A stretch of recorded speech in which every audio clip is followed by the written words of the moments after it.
So we are going to delete this pattern. We did come back down, we got our retest like we mentioned, and we continued forward. So we will jump to the 1 hour just to show you that example and show you why these retests are important. If you would have gotten in on here, you wouldn't have really gotten much. You could have gotten faked out by this move down, would have sold off, would have sat out. Now, if you would have done the proper method like we cover in Mastering the Trade, you would have waited for this retest, you would have seen this confirmation, you could have waited because you saw these red candles, waited for a decent opportunity, maybe you got in on this green candle.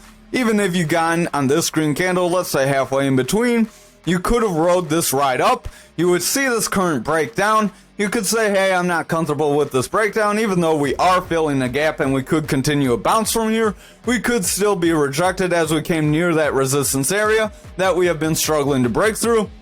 And maybe you want to take your initial off, or at least some of your profits out. Taking your initial off would leave your profits in your trade, then all you're risking is profits, then you're really not losing anything if the trade goes sideways. Not financial advice, but it's just one good strategy of how you would trade. It's one strategy I personally would use.